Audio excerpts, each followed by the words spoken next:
Au Cameroun, comme ailleurs, en Afrique du Nord ou en Afrique subsaharienne, les approches basées sur les données pour améliorer l'accès aux soins de santé sont essentielles.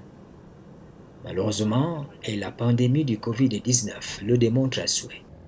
Dans la gestion courante des épidémies, les crises sanitaires, la prévention des maladies et l'amélioration des conditions de santé dans un contexte de ressources limitées, on ne voit pas toujours en amont le point de rencontre entre ce qu'on appelle les modélisateurs et les acteurs de la santé publique qui s'efforcent à protéger la population.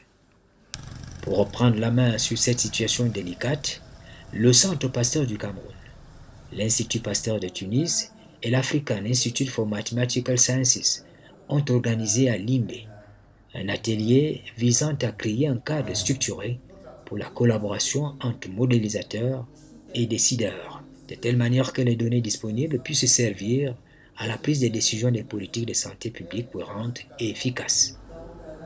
Les experts ici reconnaissent tous que les modèles jouent un rôle clé dans la riposte face aux maladies en simulant l'évolution des pandémies, en évaluant les impacts des interventions et en guidant les stratégies de réponse. Ce colloque-là est un peu à l'initiative d'un projet qui s'appelle AMAX.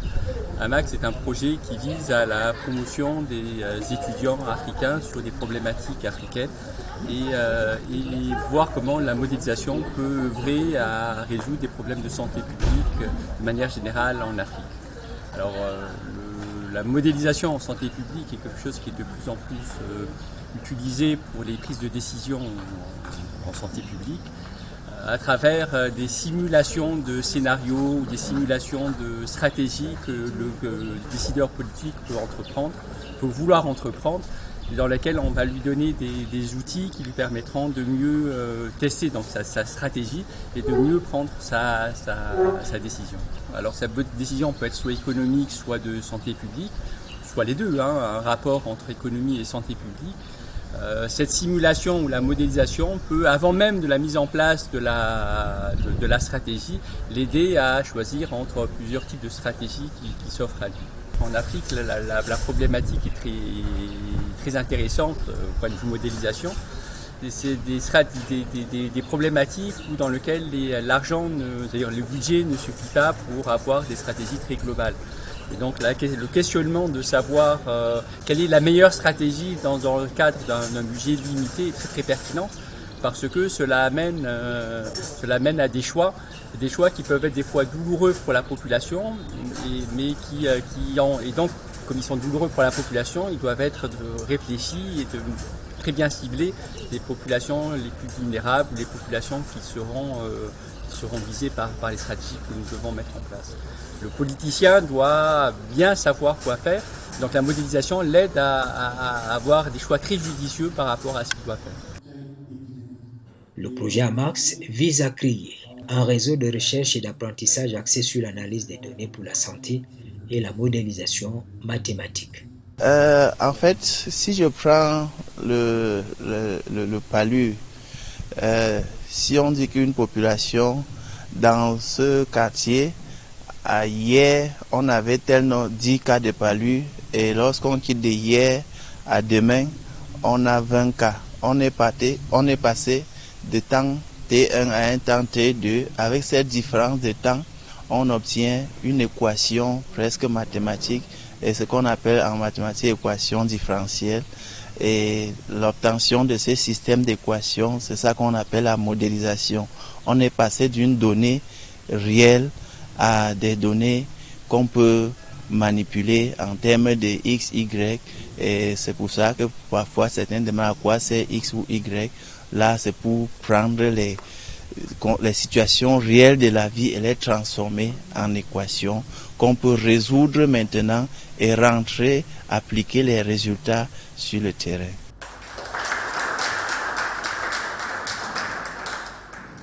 Il faut renforcer la résilience en santé publique, unir les forces des modélisateurs et décideurs pour une réponse efficace. La finalité de cet atelier, c'est de pouvoir mettre ensemble les décideurs de santé publique et les modélisateurs pour que les résultats des modélisations puissent, dans le cadre de cette collaboration, être traduits en action et aussi pour que les décisions de santé publique puissent s'appuyer sur des preuves probantes à l'aide qu'on peut avoir à l'aide des outils de modélisation. Alors, les difficultés peuvent être nombreuses et la raison pour laquelle nous on a pensé que pour faire face à ces difficultés, il est important qu'il y ait un dialogue, qu'il y ait une collaboration entre les différents acteurs. Parce que cela pourra permettre de réduire les coûts, parce que les modélisateurs aussi, à travers des outils de modélisation, peuvent aider à trouver des stratégies optimales pour les décideurs de santé publique, surtout dans le contexte de ressources limitées dans lequel nous sommes actuellement. Et nous avons besoin que ces deux parties se mettent ensemble pour pouvoir mieux prédire, utiliser les données qui existent déjà en santé publique, faire des projections pour que dans le futur, on puisse mieux répondre. Je pense que la pandémie de la Covid-19 a été un peu un start-up, a permis de démarrer. Et aujourd'hui, nous devons de collaborer, de mettre les décideurs et ces mathématiciens ensemble pour qu'on ait dans l'avenir des décisions mieux guidées par la science et les données. L'initiative commune du Centre Pasteur du Cameroun et de l'African Institute for Mathematical Sciences a pour fondement de créer un espace de dialogue constructif, favoriser la compréhension mutuelle et identifier les sujets prioritaires nécessitant une modélisation. On n'est pas loin ici de la recherche appliquée. Déjà, à partir du nom de notre institution, African Institute for Mathematical Sciences, ici, nous avons des étudiants, on forme les étudiants qui font de la modélisation et ils utilisent les techniques de machine learning pour analyser les données.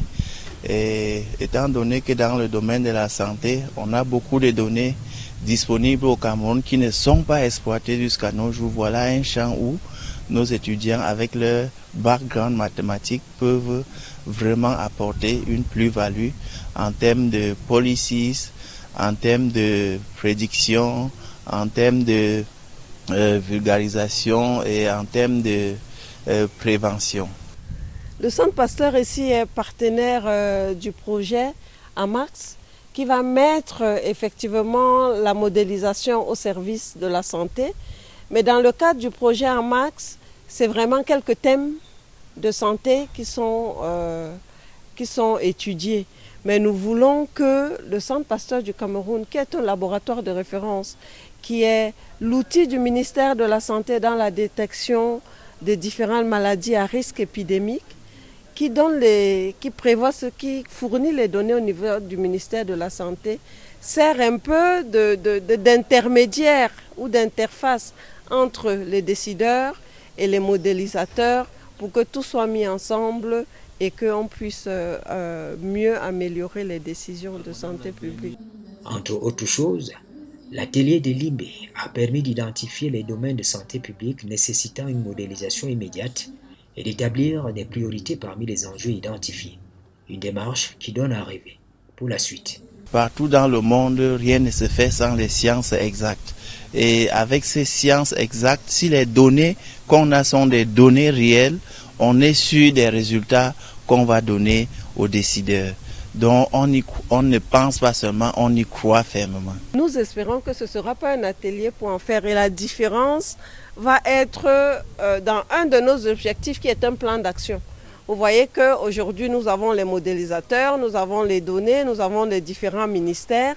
Et ensemble, nous allons mettre en place un plan d'action pour pouvoir suivre ce que nous aurons défini comme priorité. Nous aurons un plan d'action de suivi de telle sorte qu'au bout de 3 mois, de 6 mois ou d'1 an, on puisse dire les résultats de cet atelier ont permis de mettre en place tel type de collaboration, ont permis de guider tel type de résultats ou ont permis même de réallouer certaines ressources pour mieux répondre aux maladies. En gros, on est sorti de là avec une proposition de mécanisme d'évaluation des projets collaboratifs mettant en lumière les indicateurs de succès, le suivi des résultats et ajustements nécessaires.